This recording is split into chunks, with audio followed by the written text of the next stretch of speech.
Thank you very much, and also I want to join the government spokesperson and thank you for your patience for the delay in starting this press briefing. So I want to give an update on the census so that the results we did release the results on Monday, that is the 4th of November. So we are giving a press briefing. And as an introduction, I note that the Kenya National Bureau of Statistics did release the results of the 2019 Kenya Population and Housing Census on 4th of November. And we need to know that this is much earlier than what we had promised. We had promised to release the results after 3 months. That is the first set of release. And this success, releasing within 2 months, is attributed to the dedication and the hard work by all census personnel, the cooperation from the public, and again, the use of the entire census process. Effective use of digital technology ensured that the speed of data processing and data security was guaranteed. This attributed to the short time within which we were able to have the results released. And in a special way, I wish to take this opportunity to thank members of the public who patriotically welcomed census personnel into their homes and premises and provided all the necessary information that we required. And as a result of this overwhelming support and goodwill by the Kenyans, we were able to achieve over 99% response rate. The Kenya National Bureau of Statistics carried out the census exercise based on where each individual spent the night of the 24th August. And that is important, the reference night, that is where each individual did spend the night.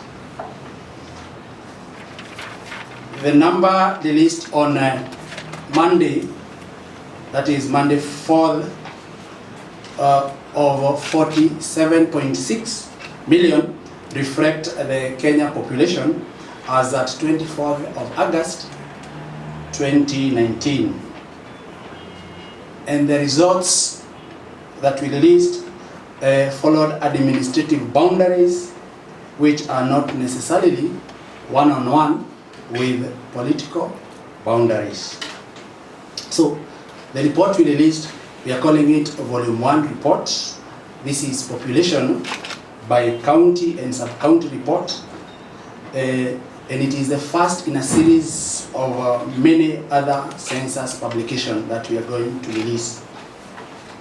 And this report presents the distribution of the enumerated population by sex, the number of households, and the average size of the households.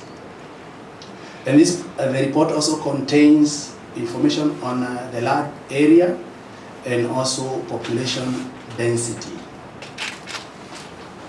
What we should note, ladies and gentlemen, is that population size is influenced by several factors, which include fertility, mortality, and migration.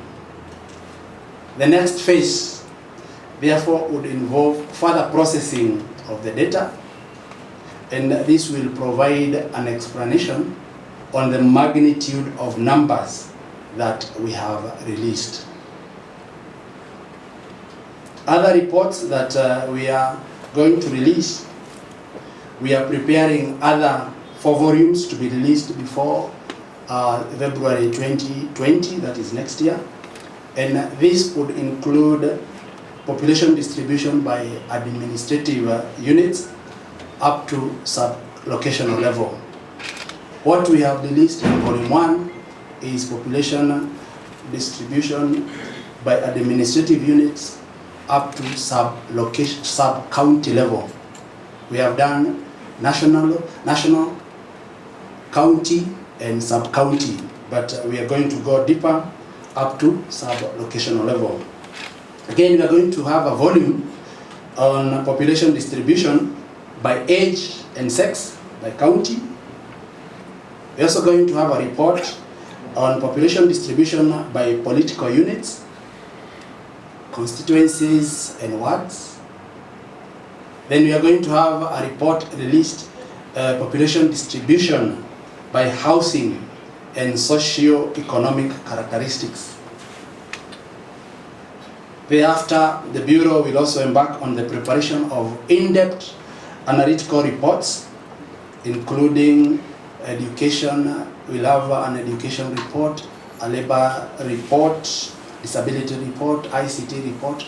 You recall that we did ask quite a lot of questions in the census questionnaire, and we'll generate very many reports. We'll also generate migration reports, fertility, mortality reports subsequently, and we agreed that these reports would be ready 1 year after the end of the enumeration period. So we expect by August 2020 to have all these reports released. The other issue that we needed also to confirm was with regards to the payments of the census personnel. And I want to assure you that the process of the payment did involve confirmation of the exact number of the personnel who worked during the census period. We also were verifying the bank accounts, that is the bank details that were provided. Then we are also, for those who have not paid, also inspecting the returned mobile devices to ascertain that they are still in good condition. And so far, I can report that 153,316 census personnel, which includes enumerators, content supervisors, and ICT supervisors, have been paid. So the balance, which as of yesterday was 9,991. And what we note that is that most of these were due to erroneous PIN numbers, bank accounts which were not active, dormant accounts, wrong accounts, and to demonstrate that we have received back from the bank over 100 million of the monies that we had sent to these accounts.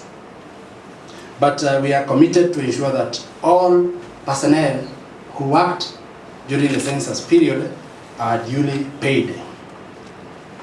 And as I conclude and close, I want to note that as I had indicated earlier, further analysis of the results is ongoing, and the process will offer further explanation on the census results. Meanwhile, we want to urge you, the media, to continue analyzing and reporting the results in an objective manner or objectively. And we will continue also to offer you updates and clarifications of the census results. I want to thank you. Thank you.